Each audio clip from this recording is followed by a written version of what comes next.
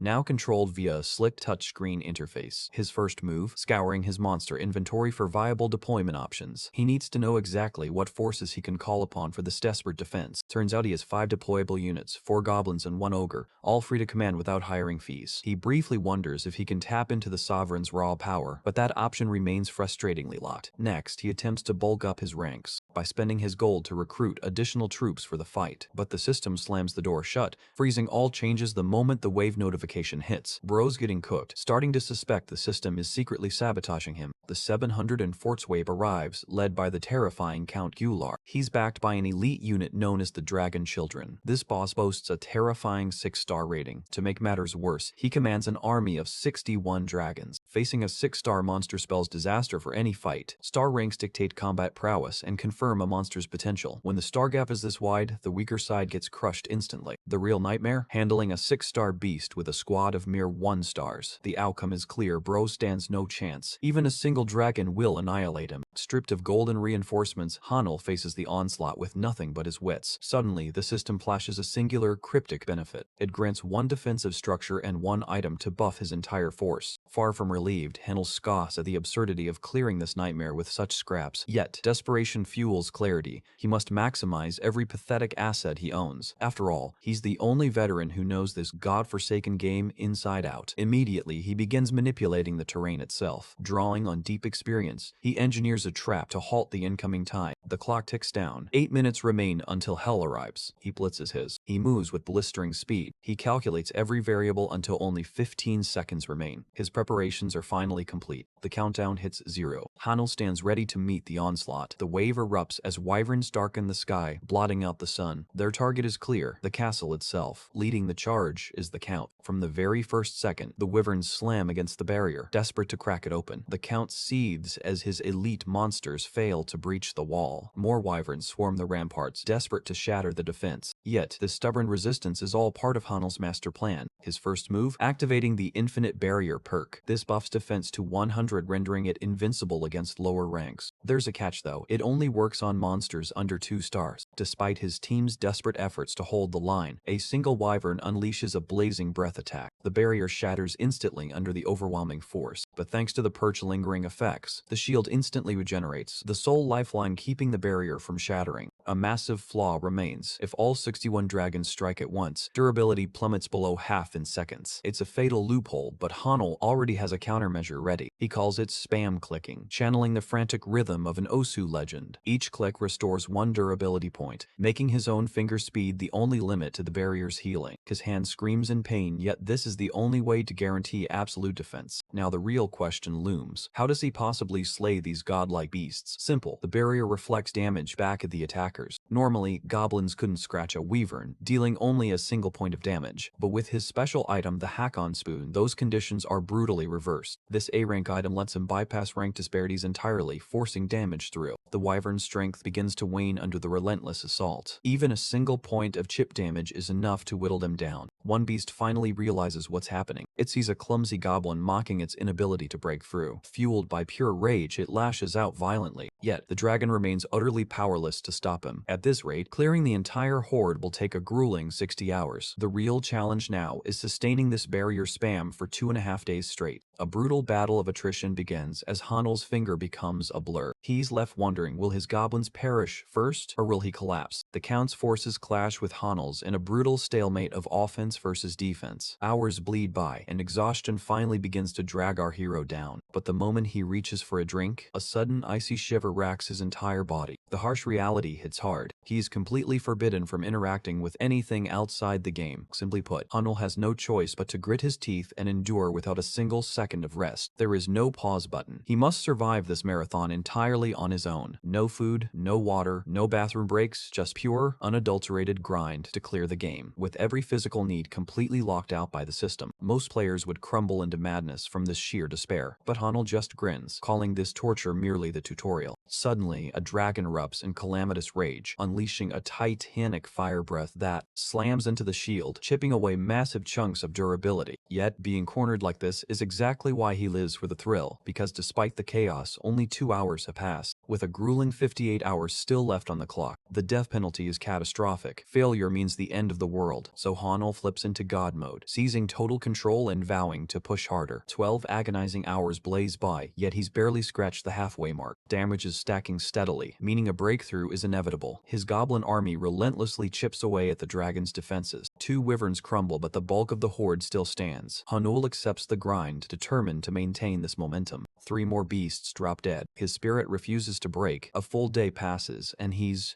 only cleared 10%. Then the clock hits 12. When more wyverns slam into the barrier, 2 half-drakes drop instantly. The Count realizes his forces are crumbling. Wyverns and half-drakes alike start falling. After one absolutely insane run, only 2 Mosenters remain standing. By now, Hanul can't even touch the screen to reset. The barrier's durability finally hits 0. A lone goblin seizes the opening. It launches a desperate final attack, but the wyvern pierces right through it. Just as a new video begins to stream, a devastating dual strike hammers the shield. This single blow changes everything. The infinite barrier shatters completely. Hanul's soul is laid brutally bare. His brief moment of rest cost him the defense. One more hit to the battered castle, and it's game over. But Gano opts for the ultimate sacrifice, charging straight at the dragon. He leaps forward, ready to confront the beast head-on. This goblin is iconic. He honestly deserves his own entire series. Now, the clash we've been waiting for finally begins. It's goblin versus dragon in a battle for the ages. Gano locks eyes with pure, terrifying aura. He pours every ounce of his strength into crushing the monster's skull. The sheer power radiating from his mace is overwhelming. It's so intense it even stuns our protagonist. He crushes the dragon and sends the Count tumbling. With that, the wave is finally cleared. Hanul is left completely stunned. He screams in triumph, but before he can even catch his breath, Hanul collapses on the spot. The next time, his eyes open. The sun is blazing high in the sky. Bro passed out cold without even realizing it. He stares at the system screen, confirming the wave's clearance, and claims his rewards: 20 wyvern bones, 10 drake scales, and 5 drake hearts. These are the spoils of his hard-won mission, yet he has absolutely no idea what to do with them. Suddenly, the system reveals 3 final conditions to unlock dialogue with the Sovereign. First, he must accumulate 50 hours of playtime. Second, he must achieve a successful defense. Though clueless about the conversation's purpose or the blockade, Hanul celebrates clearing 2 hurdles and nearing access. Then, the ultimate reward arrives for surviving the wave. It is the final prize for his victory. The screen erupts in a blinding radiance. Light floods the room, leaving Hanul utterly stunned. Just as the day wraps up, the scene shifts. A quick glance at his phone reveals the chaos. His admirer, Suwa, has called him 7 times straight. Meanwhile, back at the Pungbek Guild, Suwa's brother refuses to accept the truth. This giant claims an E rank couldn't beat an ogre, calling Hanul a fraud, despite the rumors of his reawakening. Suhak remains skeptical, knowing such reawakenings are practically mythical. But right then, they spot the man of the hour himself. It's Hanul, sprinting full speed to clear his name. He knows they've been waiting and immediately apologizes for his absence. Despite the endless apologies, Suhak remains furious that his sister was left waiting for 3 days. Suwa snaps at her brother, ordering him to cut it out. Meanwhile, our protagonist quietly observes the dynamic between the siblings. Turning to Hanul, she explains the details regarding the ogre's rewards and payment settlement. Hanul, however, wants to prioritize filing the official association report first. They head to the staff desk, where the receptionist logs Suwa's eyewitness testimony of the ogre takedown. She accepts the claim without physical evidence, knowing no one else could have survived, let alone arrived in time. Suhaik, the epitome of an overprotective brother,